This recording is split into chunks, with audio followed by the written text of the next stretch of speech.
Hey guys, nice having you here today. So today we're going to talk about Africa, the African leadership, the African politics.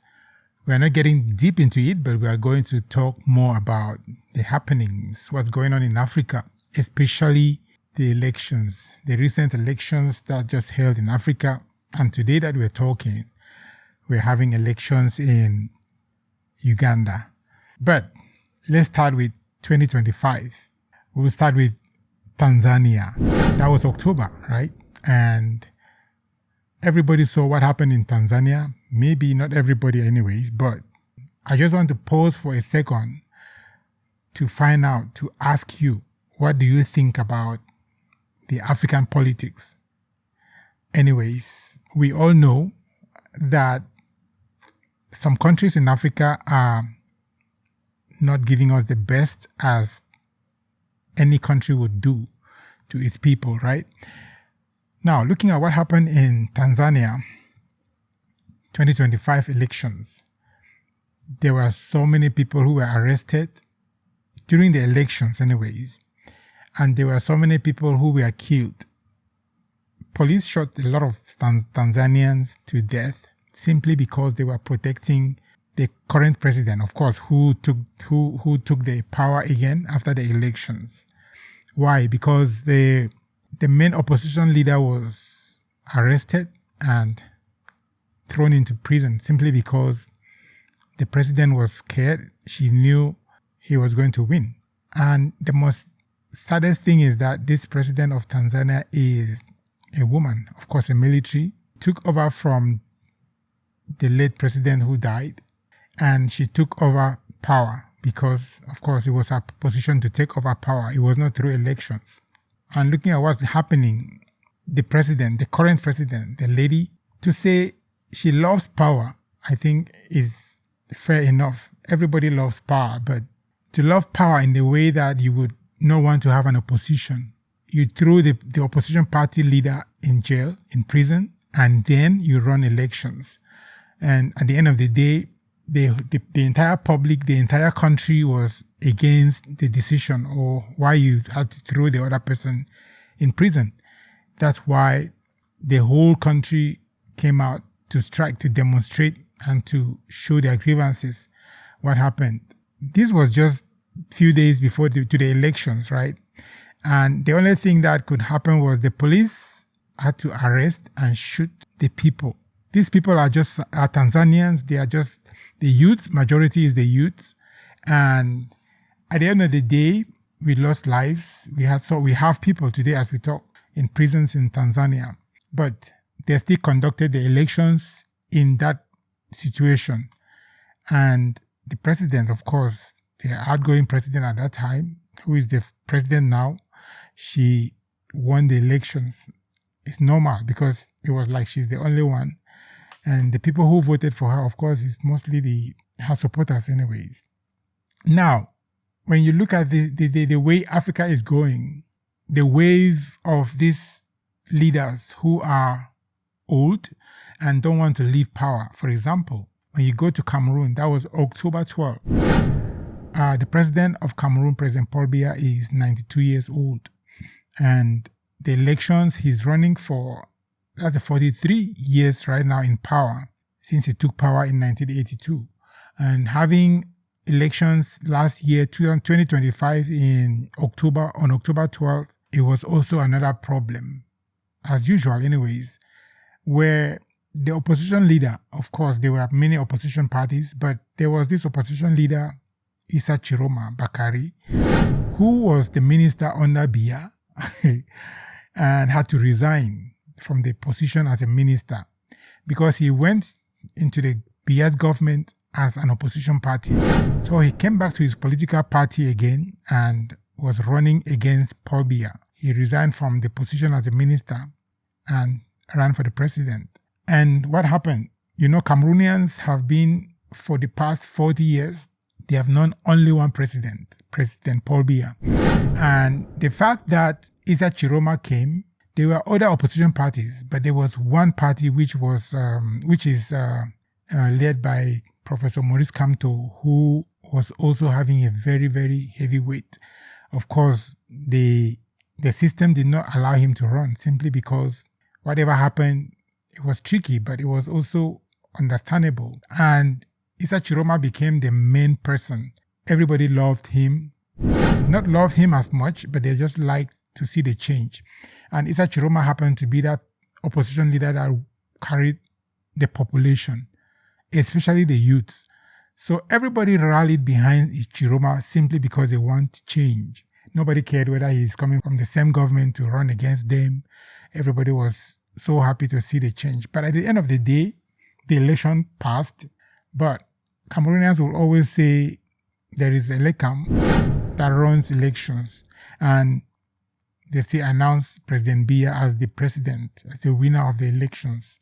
And that was when Issa Chiroma called for his supporters to rally, to show their grievances and go out in the streets to march peacefully.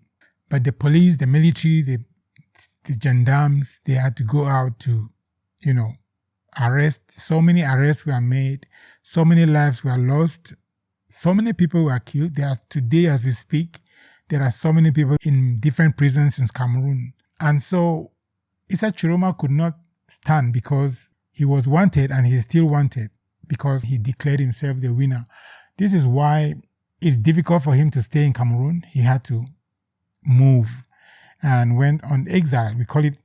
He's on exile in the Gambia. Now, looking at all these things, you see that this is Africa anyways, but I don't think this is a good image for Africa.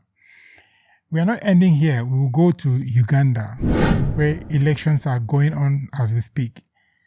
So, you know what's going on in Uganda? The president of Uganda, Museveni, the outgoing president, he's also one of the oldest in Africa. And this is the 4th decade.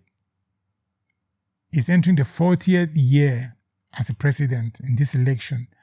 And the fact that he does not want to leave, he's been doing campaigns, of course. And then there's an opposition party with a leader as Bobi Wine. Bobi Wine is a very young Ugandan, And looking at the way things are going, have been going during the campaigns, before the campaign, and this has been going on for years, for different elections in Uganda. Bobi Wine would always be a target with his members, his followers, parties, and all of that.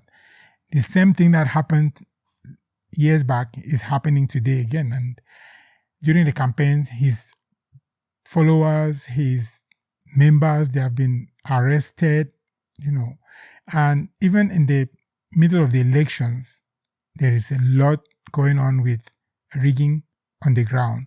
And his members are still being arrested. So when you look at all of this as Africa, right, you will ask yourself, who do these people want to serve? Like, you are leading, you are going in for elections, and the only thing they want to do is why are you arresting people? Why would you be shooting people? Why will you, I know it's politics, right? But politics, when it's like this, it does not mean well for the citizens and for the Africans. When you step into Burkina Faso, Niger, Mali, you realize that these countries, their leaders, where they are today, nobody can, shake them. They had to stand firm and do what they had to do to be in power right now. And when you look at it, they came into power because they are tired.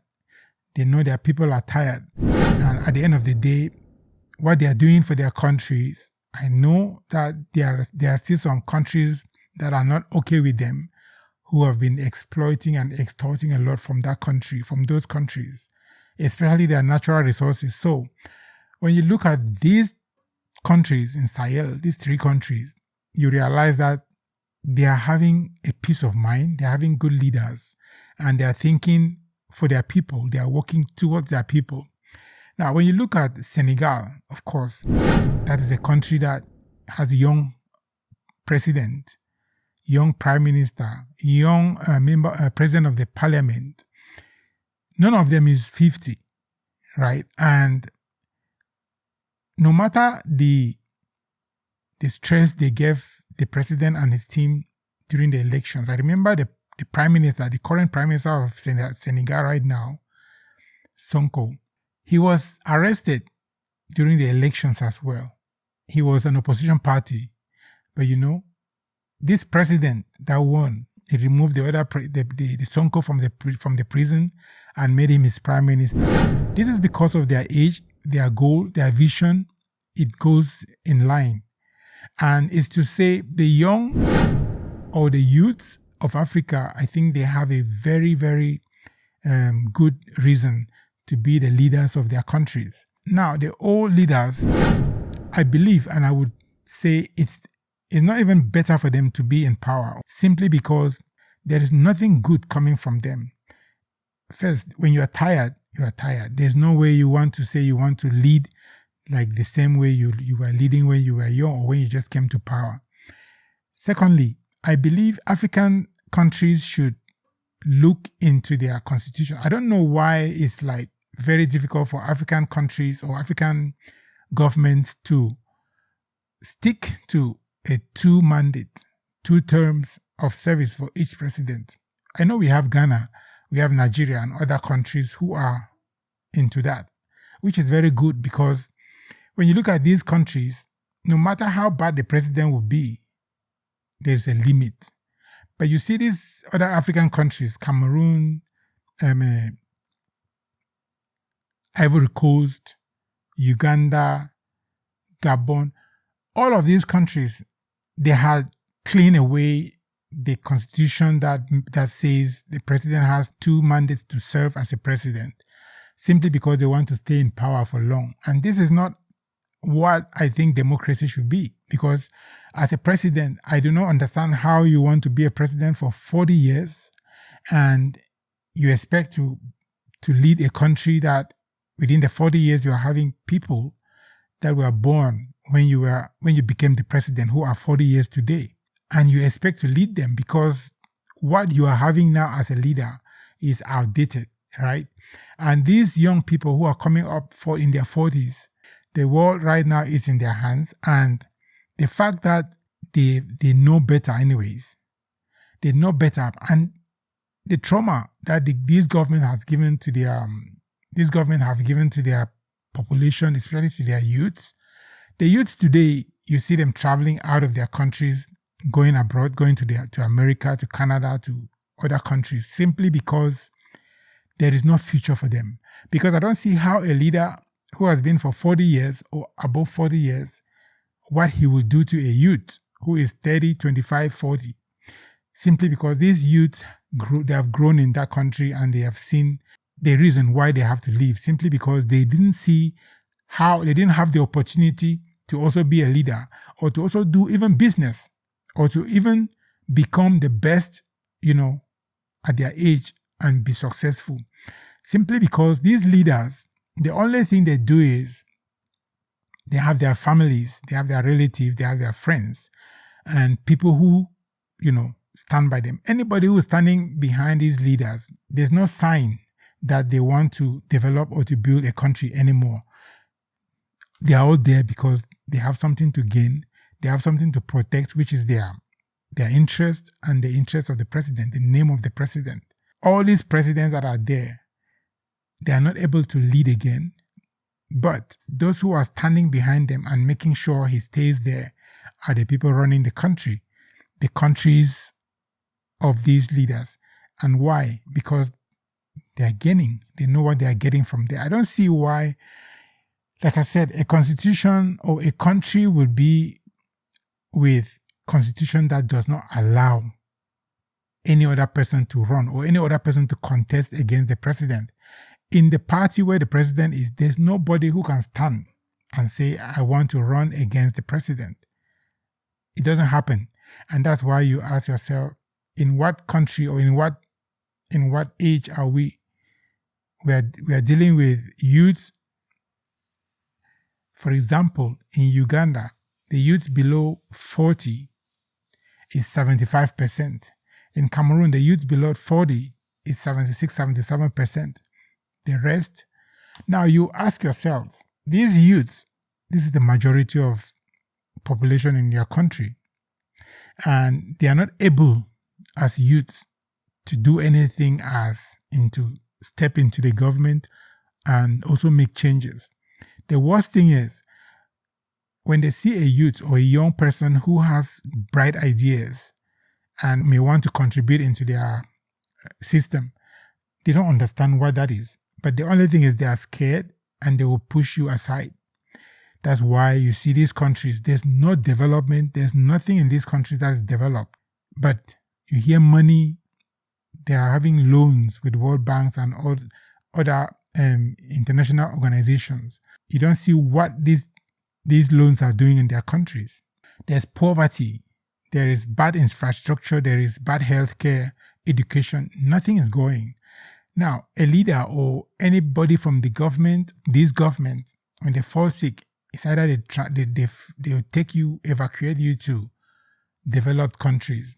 So why is it that for 40 years, 43 and more, these leaders are not able to construct health facilities, hospitals in their own countries where they can trust in order to also, have treatment when they have a problem? So that's why you see it's either, I believe, those who are also supporting them and giving them loan and making business deals, bilateral relationships. I think they don't care about the countries. They care about what they benefit. And they don't care whether what they are giving, the leaders are making good use of it. Because if they were also making sure this budget we are giving you should go on this project, these leaders will be answerable to someone. But, when you give them money and you know that, okay, you are giving them because you want this, all you care is to get what the country has. And that's how many of these countries, their loans, I do not know the generation that's going to pay. And these leaders are on their way to their, to their ancestors. I just feel bad for many countries in Africa, and I believe there's time to come when these leaders will not more be there. It's difficult simply because these very countries I mentioned, the youths are there, they know what they want, they know what they should do, what is good for the country, but they don't have the powers to, to come in between the governments and any other thing. So I believe they should believe in themselves, build themselves. The government, you don't wait for your government to help you. That's what I know. It doesn't work in these countries. And so I'll leave you this minute and just encourage especially the youth of Africa to know what they want, stand for their right, for the truth, and also make sure they build in their little ways. Do not count on your government. These governments, they have failed and they will continue to fail. Just make sure you do the right thing and build your future, build your country in the little way you can. You can start from your community. The few people that you will do things for, I think they are going to expand. And your project, you see that you are touching lives. The most important thing in this life is to touch lives and to make other people feel comfortable around you. Our leaders, they don't know that. They do not do that, and they will never do that, because what they gain is their own. What they are doing there is putting everything in their pockets and making sure none of you, the youths, comes closer. That's why their ministers are old. Everybody in their system, they are old. So stay put and stay strong. And remember, you are the leader of the future. No matter how these people will stay in power, they're going to leave. But your mindset should not be toward theirs. It should be for the betterment of your own country and your family and your future and your entire generation. Thank you guys, and see you in our next video. Ciao, ciao.